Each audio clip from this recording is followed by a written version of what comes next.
इसके साइन क्या है, सिम्टम्स क्या है। तो ये सब चीजें हम जानने वाले हैं। वीडियो को पूरा देखिए, लाइक करिए, शेयर करिए और सब्सक्राइब करना मत भूलिए। चलिए शुरू करते हैं।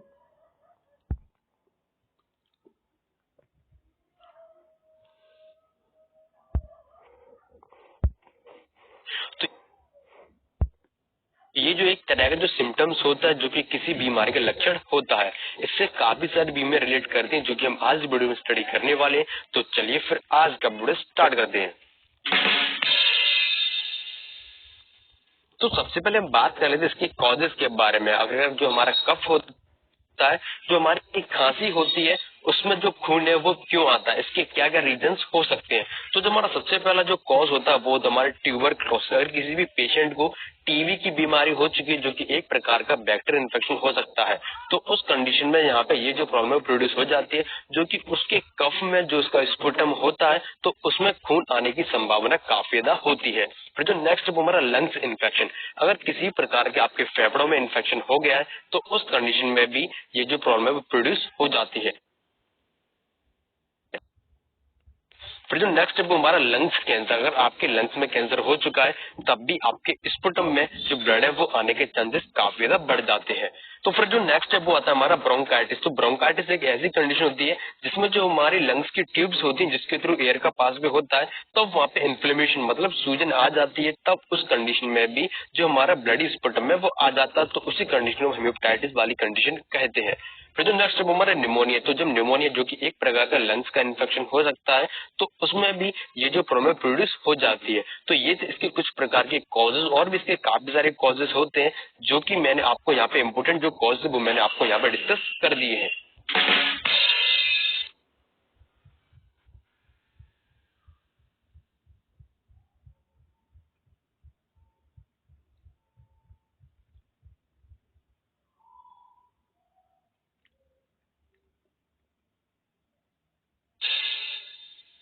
चलिए अब हम बात कर लेते हैं सिम्टम्स के बारे में। आखिरकार क्या क्या लक्षण है वो आपको देखने को मिलते हैं। तो जो हमारा सबसे पहला सिम्टम्स होता है वो हमारा कफ, आपको खांसी होना।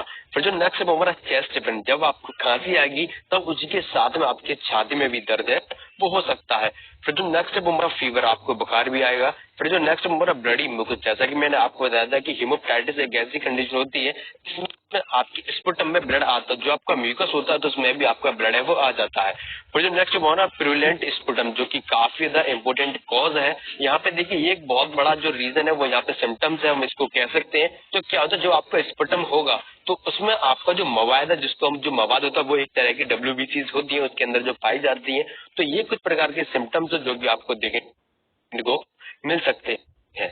और भी इसके काफी सारे सिम्टम्स होते हैं, लेकिन जो बेसिक सिम्टम है वो मैंने आपको यहाँ पे डिस्कस कर दिए हैं।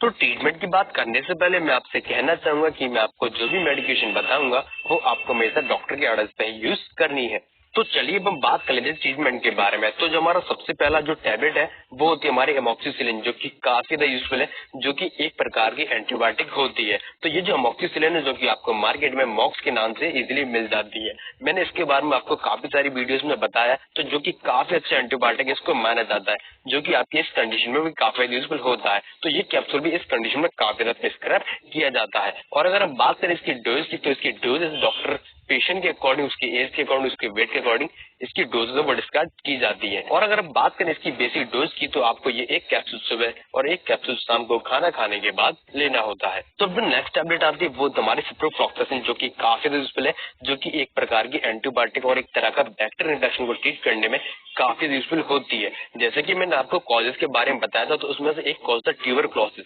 अगर पेशेंट में ट्यूबरक्लोसिस जैसे सिम्टम्स दिख रहे हैं तो उस कंडीशन में आपको अमोक्सिसिलिन नहीं देनी है, आपको सिप्रोफ्लॉक्सासिन जो टैबलेट है वो इसको प्रिस्क्राइब करनी है। तो जो कि काफी लाई जाती है तो आप इसको भी प्रिस्क्राइब कर सकते हैं।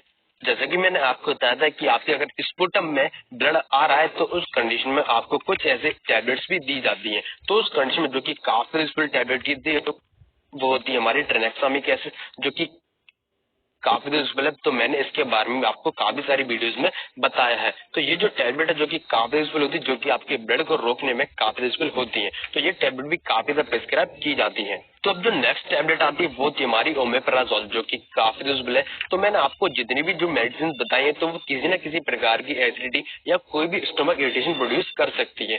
तो उस कंडीशन में डॉक्टर साथ में कुछ ऐसे टैबलेट भी देते हैं जो कि आपकी एसिडिटी को, स्टमक इरिटेशन को होने नहीं देती है। तो उस कंडीशन में ओमेप्राजोल, जो कि आपको मार्केट में ओमी के नाम से इजीली मिल जाता है, जो कि काफी यूजफुल है और काफी ज्यादा यूज में लाया जाता है, जो कि आपको एक कैप्सूल सुबह और एक कैप्सूल शाम को खाना खाने के बाद लेना होता है। और काफी सारे डॉक्टर्स को खाली पेट भी प्रिस्क्राइब कर सकते हैं और जैसा आपको डॉक्टर बताए आपको उसी के अकॉर्डिंग इसको यूज करना है।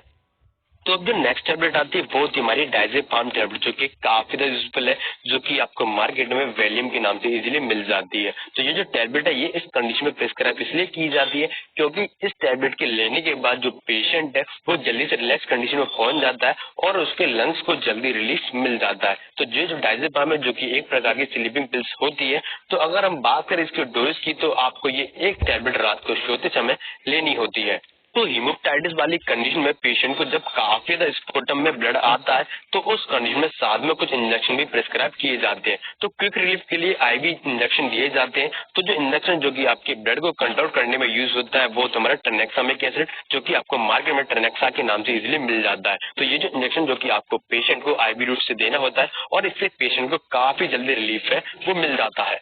तो इस कंडीशन में क्या होता है कि जब पेशेंट का जो स्पुटम में ब्लड काफी ज्यादा रिलीज हो जाता है तो उस कंडीशन में उसकी बॉडी का जो फ्लड लेवल है वो मेंटेन नहीं हो पाता है। तो उस कंडीशन में डॉक्टर साथ में कुछ आईवी फ्लड भी देते हैं। तो उस कंडीशन जो हमारा एचएस आईवी फ्लड है, जो कि हर्ट्समैन सॉल्यूशन के नाम से आपको मार्केट में इजीली मिल जाता है, तो ये फ्लड भी काफी ज्यादा चढ़ाया जाता है। जब पेशेंट का स्पुटम में ब्लड है वो काफी ज्यादा आता है तभी ये फ्लड है वो चढ़ाया जाता है, जिससे कि जो फ्लड लेवल है वो मेंटेन हो सके। तो ये जो आईवी फ्लड होता है जो कि कॉर्टिकोस्टेरॉइड ग्रोथ से ब्लॉक करता है, तो जब हमें पेशेंट को जो क्विक रिकवर करना होता है तो उस कंडीशन में आईवी फ्लूइड है काफी देर में लाया जाता है। और इस ट्रीटमेंट के साथ में डॉक्टर को सिम्टोमेटिक ट्रीटमेंट भी देते हैं। जैसे कि पेशेंट को और भी कोई दिक्कत हो रही है तो उस कंडीशन में सिम्टोमेटिक ट्रीटमेंट है वो भी किया जाता है। तो ये था कुछ ट्रीटमेंट जो कि आपकी इस कंडीशन में काफी यूजफुल होता है और इससे पेशेंट में बहुत ही जल्दी रिकवर हो जाता है। तो उम्मीद करता हूँ आपको ये वीडियो इन्फॉर्मेशन काफी ज्यादा पसंद आएगी। तो प्लीज वीडियो को लाइक कर दीजिए और ऐसी न्यू अपडेट चैनल को सब्सक्राइब जरूर कर लीजिए।